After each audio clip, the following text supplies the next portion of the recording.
When we understand the purpose of marriage, then, we begin to see why God hates divorce, don't we? Because marriage isn't just about two people living happily ever after. And we see why the world hates marriage, why the devil assaults marriage, and why so many marriages fall apart.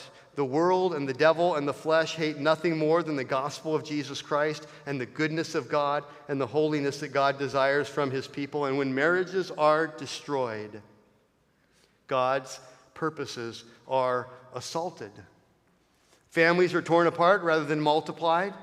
It becomes exponentially more difficult to raise godly children when parents are divorced. It's not impossible by the grace of God, but it certainly is not the ideal standard of what God would have. Sanctification can be short-circuited. Sexual sin increases. The goodness of God is attacked. The friendship and companionship marriage is designed to provide is undermined. But most of all, and most tragically of all, the gospel of Jesus Christ is maligned.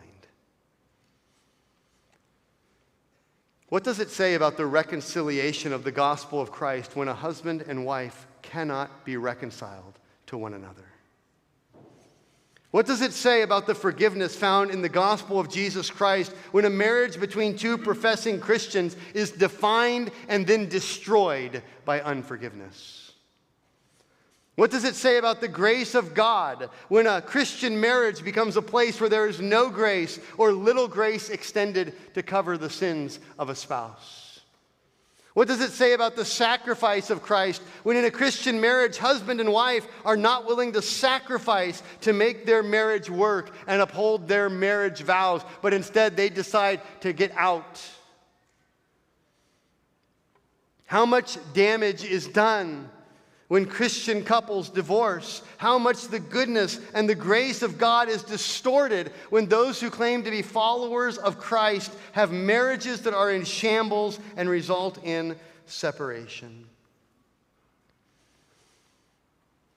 Now, there's a word here because I know that there are Christians who get divorced. That's just the reality of life in this fallen world. There are Christians who don't do what God has called them to do, and they sin, and they get divorced.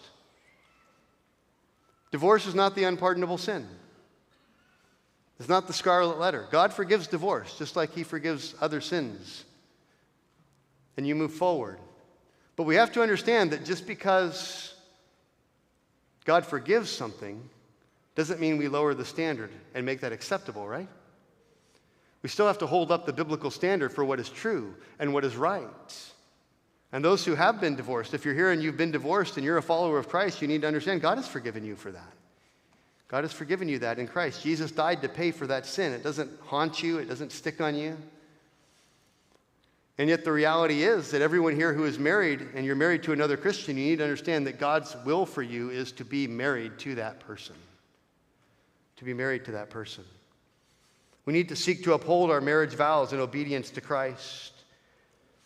Those who are not married in the church should be encouraging those who are married to be faithful to their spouses. Those who are single and who want to get married, you need to understand what marriage is.